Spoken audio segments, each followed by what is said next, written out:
Good day, everyone. From me, Andre Viljoen, bringing you this week's God Stories of Africa. First, some worrying news from Northwest University Potchefstroom, where authorities this week suspended a senior student, Sean Christie, for disrupting an LGBTQIA+ presentation to first-year students during their orientation. Sean reportedly interrupted the session, saying they objected to having to listen to the presentation while they were not afforded the same opportunity to speak about Jesus. He then walked out of the session and was followed by hundreds of first years who apparently shared his view. Watch a clip of Sean speaking after his suspension and of the incident that led to his suspension. Good morning, NWU and South Africa. My name is Sean Christie. I'm a final year law student and I'm currently standing in front of the Potchefstroom campus, from which I've been recently provisionally expelled for standing up and saying what everyone is too afraid to say due to threats from higher authorities.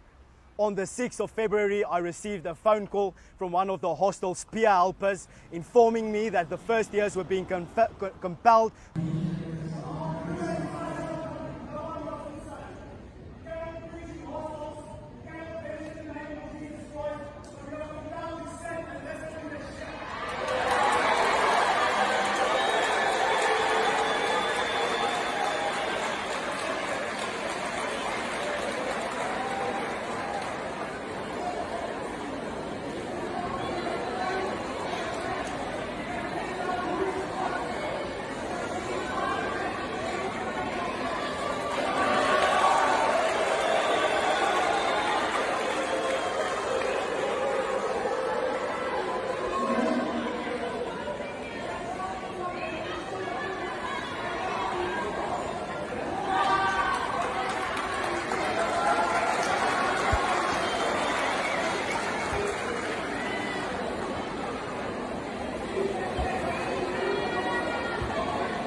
In an official statement, the university said the students' actions resulted in disruption and confusion among the students, and a large section of the audience left the proceedings. The NWU prides itself on being a diverse and inclusive institution which allows constructive discourse on all matters irrespective of race, religion, culture, or gender sexual orientation.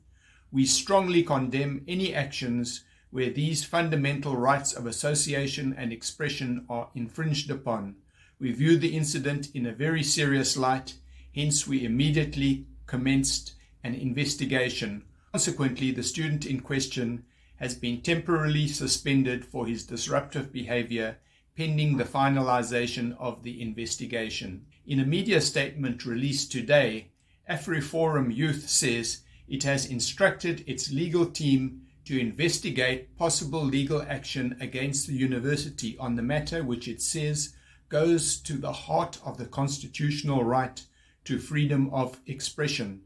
It says Sean's suspension entails, among other things, that he may not enter the campus or use any facilities. He may not participate in academic proceedings or enjoy any rights normally available to a NWU student. AfriForum Youth spokesman Ronald Peters said universities should be places of open dialogue. We cannot allow the management of a university to drive a narrative and not allow students to stand up against it if they do not agree with it. Christian View Network's Philip Rosenthal said, Northwest University was called Potchefstroom Christian University and was founded to promote Christian faith. It is the only university where biblical orthodoxy can be taught in theology, and had until recently been a center for the study of biblical worldview.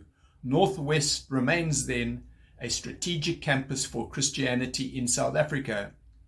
He says they are investigating the matter. He also urged Christians to email NWU's Vice-Chancellor Professor Bismarck Chobeka, care of his PA Feroza Brishnaya at nwu.ac.za, to ask for reinstatement of the Christian student protesting compulsory LGBT indoctrination of first years at Northwest University and an end to such compulsory indoctrination. In other news, Christian nation building movement Time to Rise SA has called on South African Christians to unite in a national day of prayer and fasting at 4 p.m. on Sunday the 25th of February to separate from the government's position on Israel and to repent of national sins including abortion, murder and rape, and to pray for revival and godly rebuilding of the nation. We call on all Christians to start planning gatherings at strategic places all over South Africa, says Time to Rise. It says the program will be communicated later. In another call for Christians to take action, Freedom of Religion South Africa urged individuals and organizations to respond urgently to two serious threats to religious freedom. The first call is to send a letter directly to the President asking him not to sign the hate speech bill, but rather to send it back to the National Assembly.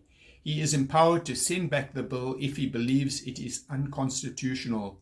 And this surely is, as it contravenes the Constitution's founding value of the rule of law by failing to define the essential element of hate, says 4SA. The result is that citizens are unable to know beforehand whether they are committing a crime or not. The penalty is up to 5 years in jail. You can easily participate in this campaign on the Dear South Africa website. The second call is to comment on the General Intelligence Amendment Laws Act, better known as the Spy Bill, before the deadline for public comment on Thursday the 15th of February. 4SA is concerned that the Spy Bill's overly broad and open-ended definitions will enable the South African Intelligence Agency to subject South Africans, including religious institutions, their leaders and members, to invasive secret vetting investigations.